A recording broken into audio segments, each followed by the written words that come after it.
Hi, I am here at Asilomar. I had just spent 3 days with 400 beautiful women, and the thing that kept coming up for me was like this clarity around why I do what I do. And it just turns out that like I had such a huge background or a story that led me to me being here, and I tend to minimize and like not make that into a big deal, but it is a big deal. It's why I'm here. It's why I do what I do. It's why I am who I am.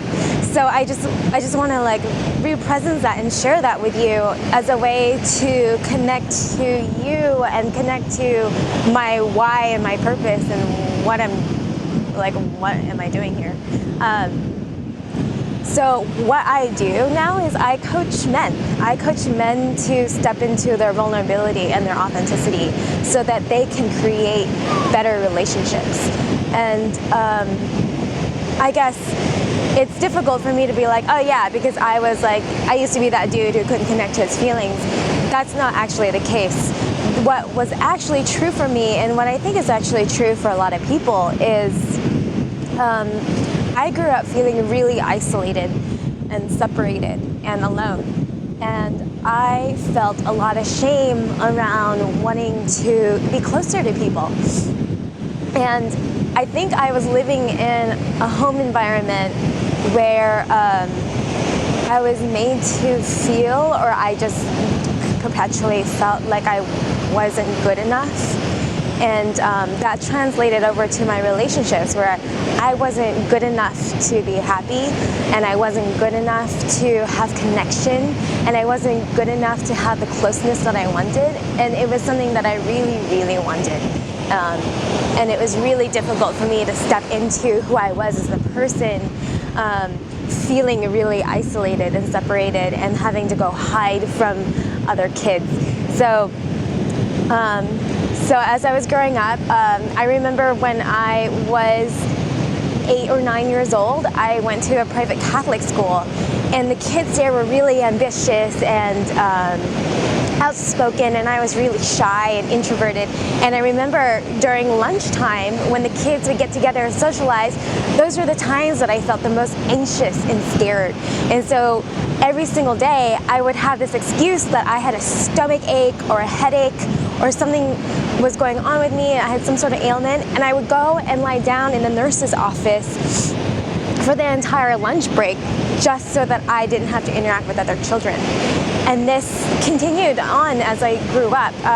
When I was in high school, and actually it started in middle school, when I was 12, one of my closest friends passed away. She had cancer. And the moment that she passed away, I chose to have selective speaking or selective dumbness. And so I spent middle school and high school not speaking. And it was coming from this grief, but it was also coming from this place inside of me that was like, there's something so utterly wrong with me, and I should have died and she should have stayed. I mean, it was sort of like an act of rebellion against the world. Like, you do not have my voice, and my voice is not enough to even be here in the world. And so in hindsight, I realized that there is a story that I have around, wow, the world does not want my very existence. And this translated again and again in my life. So when I went to college, I studied theater, and the kids there were really like cliquey and like really spazzy and super into intellectual pursuits of creativity and having fun, and I was not that. And there was something inside of me that was craving for something, but I didn't know what that was. Then I graduated and I went to work, and I worked in a startup that went public while I was there. And even at that time, I was thinking to myself, what's wrong with me? Why can't I have connections with these people? Why can't I go out and drink with them afterwards and just have fun and be okay with my life? But again, there was still this yearning. And it wasn't until I came across this community where they practice communicating. They had tools and exercises. They were practicing communicating in a way that was authentic and transparent, and every single thing that was coming out of them was okay. Who I am and how I'm showing up is okay. How this person is showing up is okay. And in that play of me showing up fully and this person showing up fully becomes an alchemy of this is who we are. And it was through that I realized that I couldn't stay working where I was.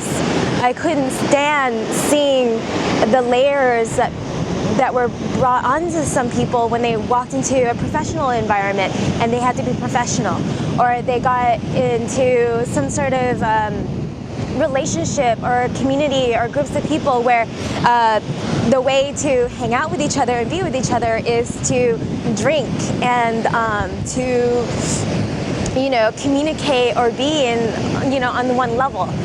I couldn't do that anymore. I realized that from that moment on that the only way that I wanted to be and the only people that I wanted to draw to me had values around authenticity and vulnerability. And that's when I started my path as a coach. And from then on, I've been having very fulfilling experiences of supporting, especially men, because I believe that men have an extra layer of disconnect from their direct experience and their felt sensations and emotions, and I wanted to support them and guide them in having that, so that they can have richer, more fulfilling relationships. And so that led me to meeting my husband and finding the love of my life, where our life and our relationship grows and deepens day by day. And it gives me more hope for my future, where I can have a family and have kids and birth them into a world where they will have more of an okayness with who they are. And it just creates this layer of hey, the more that we're aware of what's actually true for us, the more that we can actually start changing things around us. And I don't mean going out and being a Mother Teresa. I'm saying hey, let's just start with noticing what's true for me, and can I express that? Can I have the courage and the boldness to step out and do that? And I have some tools and some processes for us to practice and to learn this. And I want everyone to learn this, because I think it's a way to step out of that bubble of not feeling okay with speaking the truth, and stepping out of that bubble of being shy or introverted or this is not okay. And so I just want to express to you that I want to invite you to step into that boldness. Brene Brown says that this is standing strong, rising strong. It's like getting into the arena of vulnerability and transparency and claiming that this is your birthright. So I just feel really inspired coming out of this weekend with 400 other women who were really just claiming their birthright to be real and authentic and true to themselves, and I really want that for you too. So with much love from here in Asilomar, it's a beautiful day, and I love you all.